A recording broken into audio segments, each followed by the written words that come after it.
अस्सलामु अलैकुम वरहमतुल्लाहि वबरकातुहू। वो चीज़ें जिनसे रोज़ा नहीं टूटता और मकरूह भी नहीं होता।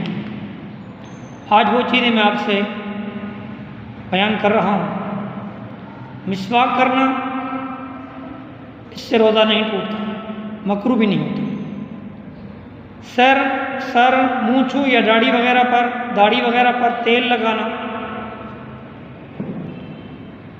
तेल लगाने से सर में, मुँह छू पर, दाढ़ी पर तेल लगाए, इससे रोज़ा नहीं टूटता, मकरूह भी नहीं होता। आँखों में दवा या सुरमा डालना, इससे रोज़ा न मकरूह होता है न टूटता है। खुशबू लगाना या सूंघना, इससे भी रोज़ा नहीं टूटता।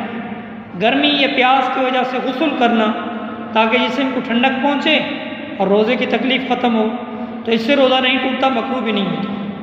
रग या गोश्त का इंजेक्शन, टीका लगवाना या ड्रिप लगवाना मजबूरी की वजह से, तो रोज़ा नहीं टूटता, मकरूह भी नहीं होता। भूल कर खा पी लेना, इससे भी रोज़ा नहीं टूटता। हलक में बिला इख्तियार धुआं या गर्द गुबार या मक्खी वगैरह का चला जाना, जिस तरह रोड रास्ते पर धुआं होता है, गर्द गुबार होता है, इससे रोज़ा नहीं टूटता।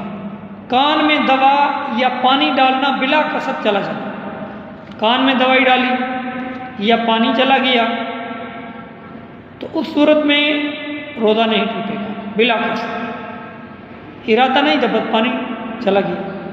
खुद ब खुद कयाना, रोज़ा नहीं टूटता। सोते हुए एहतलाम, गुस्ल की हाजत हो जाना, इस सूरत में रोज़ा नहीं टूटता। बस कुल्ली करके वुज़ू कर ले, जिस तरह वुज़ू किया जाता है, नाक में पानी डाले और मुकम्मल गुस्ल कर ले, बस रोज़ा भी बरकरार है और पाक भी हो जाएगा। दांतों से खून निकले मगर हलक में न जाए, अगर हलक में गया तो रोज़ा टूट जाएगा, वरना रोज़े में कोई खलल नहीं आता। और ख्वाब में गुस्ल की हाजत होगी, सुबह सादिक होने से पहले गुस्ल नहीं किया, इसी हालत में रोज़े की नीयत कर ली, तो रोज़े में खलल नहीं आएगा। अलबत्ता इतनी देर तक नापाक रहना अच्छी बात नहीं है, बल्कि इंसान को चाहिए कि जल्दी में पाक साफ हो जाए। अल्लाह ताला अमल की तौफीक नसीब फरमाए।